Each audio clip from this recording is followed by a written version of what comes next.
तम आवासी साहित्य रासर के मुई सबको स्वागत करछे।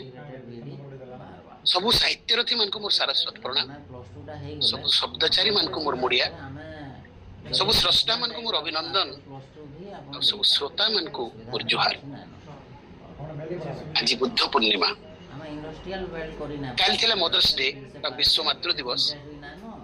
हेले एछन जेन भारत पाकिस्तान युद्धर गुटे डरडना माहौल सबको सड़कदम कर देथिला, सेनो बाहरी करी डर के भोगई करी फिर साहित्य तार कवर करबा के मुड़ाबार लगी उद्यम।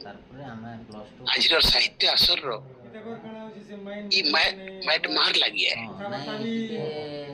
इतिहास साक्षी अछि, जेते बेले भी युद्धर डकरा आइछि, शंख बाजी छे, युद्धर भेरी दुंदुबी बाजी छे, कलम तुम नहीं पड़ी, नहीं थेबी, नहीं अटकी, पचखुचा नहीं दे, बरम ई कलम निया उगले छे, लहती भिजी छे, प्रकतर टीका माखी छे।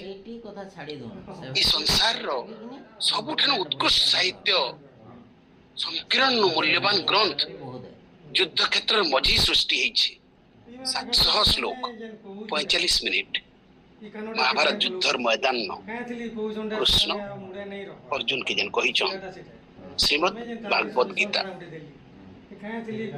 साहित्य कहसी कविता न परे 9टा रस थिसी, नवरस वंश श्रृंगार, हास्य, करुण, रुद्र, वीर, भय, विभत्स, अद्भुत।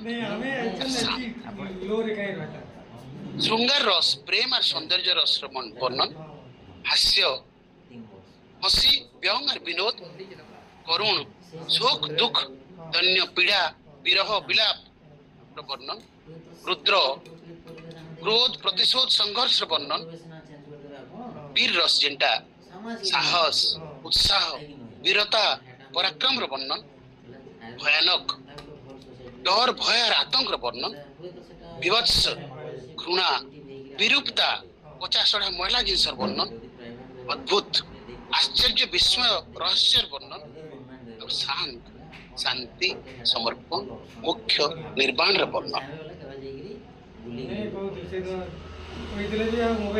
सृष्टि मूल हेतला ओंकार। ओंकार जेन शब्द है युद्ध घोष जेन शंख शंखर घोष के भी ओंकार संगे तुलना करासी। आरु घंटी घंटीर आवाज भी ओंकार और शंख ध्वनि संगे ही जुड़ा हिथिसी। आज घंटी साहित्य 75 मास ये आसर न घंटी फिर उद्घोष करवा लगी जाउछि। वीर रस कविता रो 10 जन स्रष्टा के नहीं करी तो इनका गीतारे जन वर्णन हिचे युद्धर आरंभ रे समस्त शंख फुकुथिले। प्रथम सर्गर 15 और 16 नंबर श्लोक जेनटा पंचजन्यो ऋषिकेशो देवदत्तम धनंजय पंड्रदत्म महाशंखम भीमकर्म वृकोदर अनंत विजयम राजा कुंती पुत्र युधिष्ठिर नकुल सहदेवश्च सुघोष मणिपुष्पक। इथे समस्तंकर शंखर नाम मान दिया है। केन शंख की धरुथली और केन शंख की फुकीचन युद्ध काण हेबा काण नहीं तो नहीं जानी। आमे तो अहरह युद्ध करूछु गोटे मनुष्य हाँ और नहीं भितरे पाप और पुण्य भितरे आलोक और अंधार भितरे सब बेले हमर निजर भितरे निजे ही युद्ध करूछु। से युद्ध तो अहरह चलीछि। ई बाहर युद्ध काण करबा काण नहीं भगवान जाने। आज तो बंद हेकरी अछि, बंद हेकरी थिले भी मन भितरे मनुष्यपन और अनमनुष्यपन भितरे युद्ध सब बेले चलीछि। तो इस 75तम आसर के वीर रत्न भगवान लगी सिरा थी जनता बुझसन हंता वीर रस बुझवार लगी स्वागत करमी।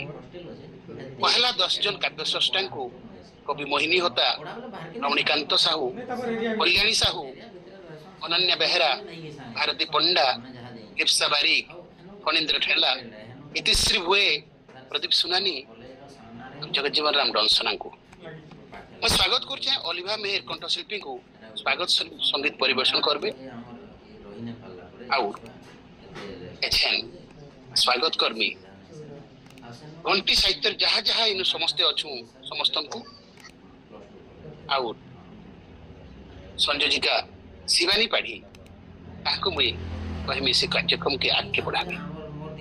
जय मां घंटेश्वरी।